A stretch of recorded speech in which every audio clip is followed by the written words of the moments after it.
پیدل چلیں. ہاں جی فرمائیے. انہوں نے یہ گل کی تھی کہ اگر انسان زندگی ایک روزہ رکھا ہے تو اس واسطے ہے وہ اتنے گناہ معاف ہو جاندے, اگر 2 رکھا ہے تو وہ اتنے معاف ہو گئے. مثلا کہ الغرض اگر زندگی 8 روزے رکھا ہے تو سارے گناہ معاف ہو جاندے بس. جی. تو میں باقی 22 روزے رکھو نہ رکھو.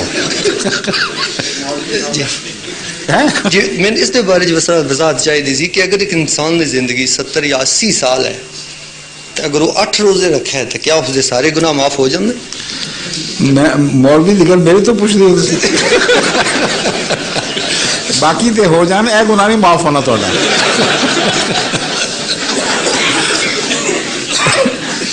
مولویوں نے حکایتیں کر کر کے مطالعہ حال کیتا ہے. دنیا و معافیہ تو بے خبر. پاکستان دی گلی کوچے وچ ظلم, سفاکی, اندھیر نگری, رشوت ستانی, بچے اغوا کرنے, پیسے نہ دو تو قتل کر کے لاشاں بوریاں پر کے گھر بھیج دینا, یہ سارا اسلام ہے انہوں کے نزدیک. جو مرزا صاحب نو سچا مان جائے کہ جو تعلیم دیں قرآن اور رسول دی, وہ کہتے ہیں اتنا بڑا گناہ ہے کہ وہ نہیں بخشا جائے گا. اس واسطے انہوں نے کذاب کہہ دو, جھوٹا کہہ دو, جو بدماشی کرنی ہے کرو, کوئی فرق نہیں پائے گا, تھوڑا بڑا اچھا استقبال ہوگا جنت سے. جنہوں کی دماغی حالت ہے ہوئے انہوں نے اسلام دی مذہب دی روح کا بھی پتہ نہ ہوئے. کنے مولوی نے جنہوں کی راتوں کی نینداں اڑدیاں پہ نے کہ پاکستان کی ہو رہا ہے, سیاست بگڑ گئی, انصاف دا نشان باقی نہیں رکھیا, بھوکے مر رہے ہیں لوگ, اور حکومتوں کو کوڑی دی بھی پرواہ نہیں.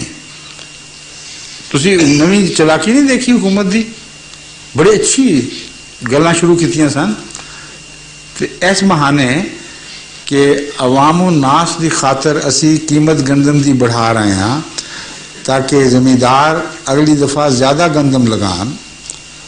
قیمت اس ویلے بڑھائی جدوں گندم جڑی آنی سی آ چکی, اور مل نہیں رہی سی جدوں پختہ قوم شکار ہو گئی, وہ قیمت بھی دگنی کرتی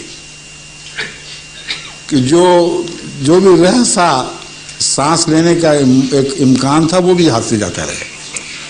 حالانکہ یہ اعلان بھی کر سکتے تھے کہ ہم اگلی فصل پہ قیمت بڑھائیں گے اس لیے زمیندار کاشت زیادہ کریں. وہ کیوں نہیں کیا؟ اس لیے کہ اپنے خزانے نہیں بھر سکتے تھے. بھوکوں کے پیٹ پیٹ کی غذا انہوں نے اپنے خزانوں میں ڈالی ہے. نہ آپ کے سیاستدان آپ کے ہمدرد, نہ آپ کے مولوی آپ کے ہمدرد, اور آنکھیں بند کر کے لگے ہوئے ان کے پیچھے. خدا کا خوف کریں, کچھ ہوش کریں, آنکھیں کھولیں.